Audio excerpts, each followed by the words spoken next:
Praise the Lord. ജീവജലം എന്ന പ്രതിദിന വാഗ്ദത്ത വചനത്തിലേക്ക് ലോകമെമ്പാടുമുള്ള ദൈവമക്കൾക്ക് വേഗം വരുന്നവനായ യേശുക്രിസ്തുവിന്റെ അതിപരിശുദ്ധ നാമത്തിൽ സ്നേഹ വന്ദനം. ഇന്ന് 2024 ജൂലൈ മാസം 4-ാം തീയതി വ്യാഴാഴ്ച. സ്വർഗത്തിലെ ദൈവത്തിന്റെ അളവറ്റ കൃപയാൽ നാം ഏവരും ഒരു പുതുദിനത്തിലേക്ക് പ്രവേശിച്ചിരിക്കുന്നു. ഈ ദിനം സന്തോഷത്തിന്റെയും നന്മയുടെയും അനുഗ്രഹത്തിന്റെയും ദിനമായി തീരട്ടെ എന്നുള്ള പ്രാർത്ഥനയോടെ ഇന്നത്തെ വാഗ്ദത്ത വചനത്തിലേക്ക് പ്രവേശിക്കാം. ഇന്ന് ജീവജലത്തിൽ കൂടി പ്രോമിസ് വേഴ്സായി നമുക്ക് ലഭിച്ചിരിക്കുന്നത് വെളിപ്പാട് പുസ്തകം 1-ാം അധ്യായം 18-ാം വാക്യം. റെവലേഷൻ ചാപ്റ്റർ 1 വേഴ്സ് 18 നാം ഇപ്രകാരം വായിക്കുന്നു: ഞാൻ മരിച്ചവനായിരുന്നു, എന്നാൽ ഇതാ എന്നേക്കും ജീവിച്ചിരിക്കുന്നു. മരണത്തിന്റെയും പാതാളത്തിന്റെയും താക്കോൽ എന്റെ കൈവശമുണ്ട്. വെളിപ്പാട് പുസ്തകം 1-ാം അധ്യായത്തിന്റെ ആദ്യ ഭാഗങ്ങൾ തന്നെ പുതിയ നിയമത്തിന്റെ പ്രവചന ഗ്രന്ഥം എന്നറിയപ്പെടുന്ന വെളിപ്പാട് പുസ്തകത്തിന്റെ ആധികാരികതയെക്കുറിച്ച് വ്യക്തമാക്കിയിരിക്കുന്നു. കർത്തൃദാസനും ശുശ്രൂഷകനും യേശുവിന്റെ സ്നേഹിതനും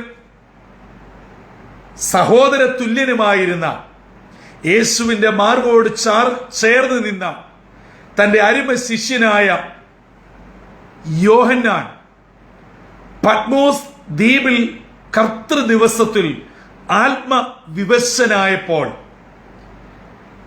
വരുവാനുള്ളത് കർത്താവ് തന്നെ കാണിക്കുന്നു.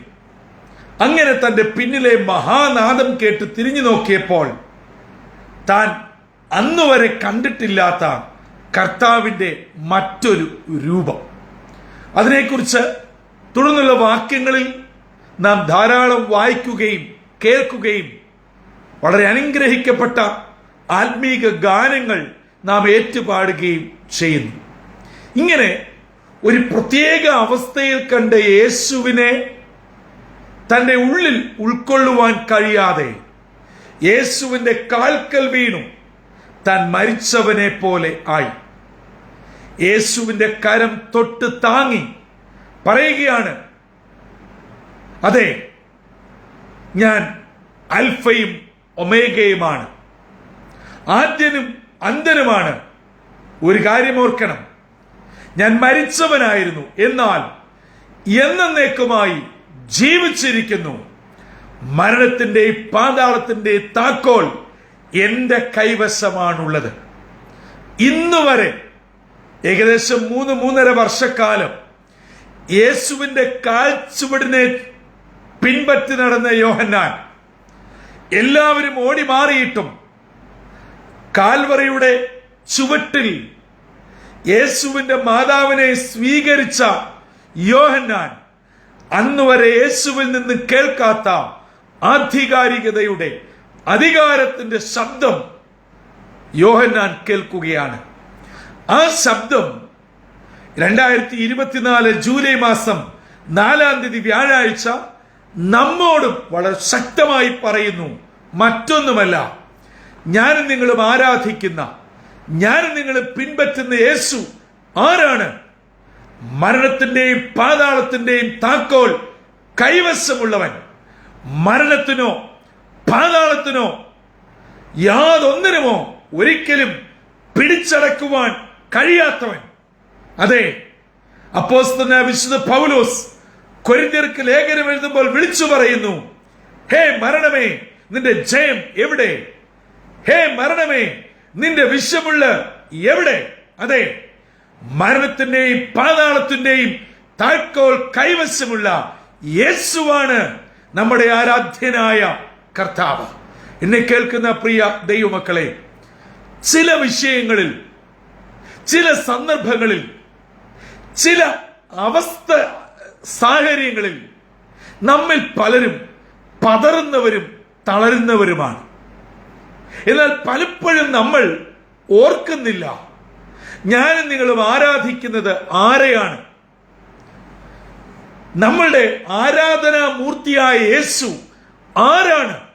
വെളിപ്പാട് പുസ്തകം താഴോട്ടുള്ള അധ്യായം നാം വായിക്കുന്നുണ്ടേ, മൂപ്പന്മാരും ദൂതന്മാരും സകലരും തങ്ങളുടെ കിരീടം താഴെയിട്ട് വന്ദിക്കുന്ന അതെ ആരാധ്യനായ യേശു.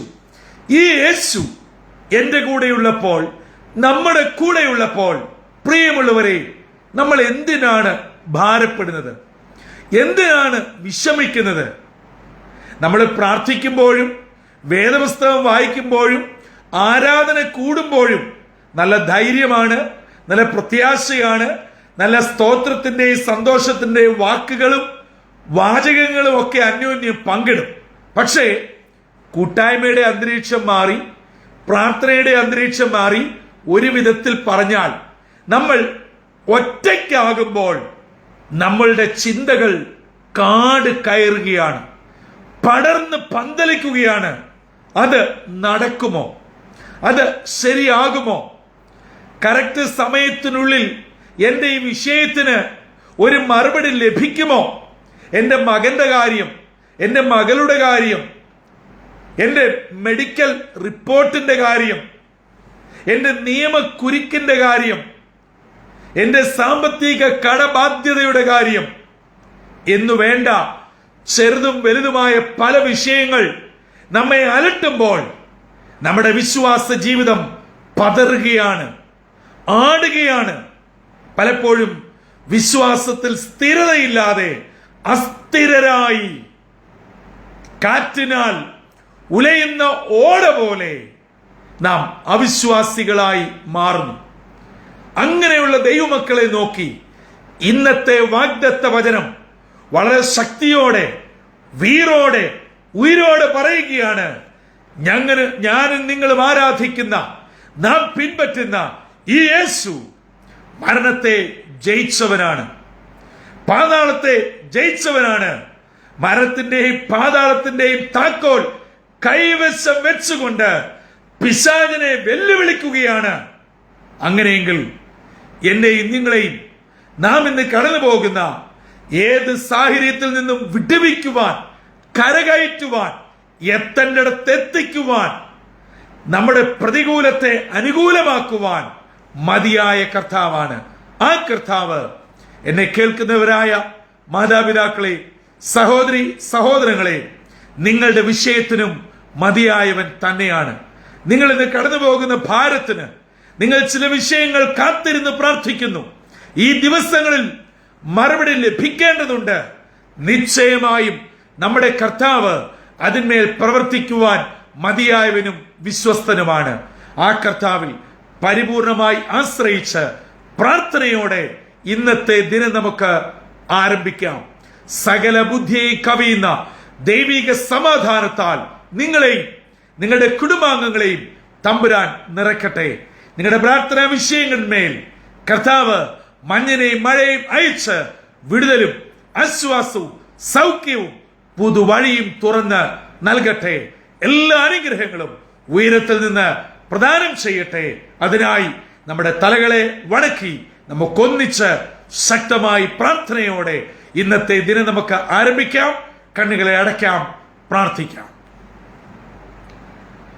നിത്യമായ സ്നേഹത്താൽ ഞങ്ങളെ എല്ലായ്പ്പോഴും സ്നേഹിക്കുന്ന ദൈവമേ, സ്വർഗീയ പിതാവേ, മരണത്തിന്റെയും പാതാളത്തിന്റെയും താക്കോൽ കൈവശമുള്ളവൻ, ശത്രുവിന് ഒരിക്കലും ജയിക്കുവാൻ കഴിയാതെ വണ്ണം അജയ്യനായി എന്നും നിലകൊള്ളുന്നവൻ, ആ കർത്താവാണല്ലോ ഞങ്ങളുടെ ആരാധ്യൻ. ആ കർത്താവിനെയാണല്ലോ ഞങ്ങൾ ആരാധിക്കുന്നതും പിൻപറ്റുന്നതും. ഈ ഒരു വലിയ ഉറപ്പും ധൈര്യവും എപ്പോഴും ഞങ്ങളുടെ ഉള്ളങ്ങളിൽ നൽകണമേ. ഞങ്ങൾ ഒറ്റയ്ക്കാകുമ്പോൾ, പലവിധ പ്രശ്നങ്ങൾ ഞങ്ങൾ നേരിടുമ്പോൾ, ഞങ്ങളുടെ കൂട്ടുകാർ മാറുമ്പോൾ, സ്നേഹിതർ മാറുമ്പോൾ, ബന്ധുക്കൾ മാറുമ്പോൾ, കൂട്ടായ്മക്കാർ മാറുമ്പോൾ, മാറാത്ത ഒരുവൻ അജയ്യനായി ഞങ്ങളോട് കൂടെ ഉണ്ടെന്നുള്ള ഉറപ്പ് ഞങ്ങളുടെ ഹൃദയത്തിൽ നൽകണമേ. ഇന്ന് ഈ ദൈവജനം കേൾക്കുന്നതിന്റെ മക്കളെ അനുഗ്രഹിക്കണം. അവർ കടന്നു പോകുന്ന നാനാവിധ വിഷയങ്ങളിൽ കർത്താവിന്റെ കൃപ സാന്നിധ്യം ഉണ്ടായിരിക്കണമേ. അവരുടെ പ്രതികൂലങ്ങളെ അപ്പൻ അനുകൂലമാക്കണം. ആശയില്ലാത്തവർക്ക് പ്രത്യാശ നൽകി ദൈവകൃപയോടെ കരം പിടിച്ചു നടത്തണമെന്ന് യേശു ക്രിസ്തു മൂലം അപേക്ഷിക്കുന്നു. കൃപയോടെ കേൾക്കുമാറാകണമേ. ആമീൻ, ആമീൻ, ആമീൻ. പ്രിയ ദൈവമക്കളെ, ഇന്ന് നാം കേട്ട വചനം എന്നും കേൾക്കുന്ന വചനം പോലെ, സാധാരണ പാടുന്ന പാട്ട് പോലെ തള്ളിക്കളയരുത്. കാരണം നാം ആരാധിക്കുന്ന കർത്താവിന്റെ വലിപ്പം, മഹത്വം എത്രത്തോളം ഉന്നതമാണ്, ശ്രേഷ്ഠമാണ് എന്ന് തിരിച്ചറിഞ്ഞ് ആ കർത്താവിൽ ശരണപ്പെട്ട് പ്രാർത്ഥനയോടെ ഇന്നത്തെ ദിനം നമുക്ക് ആരംഭിക്കാം.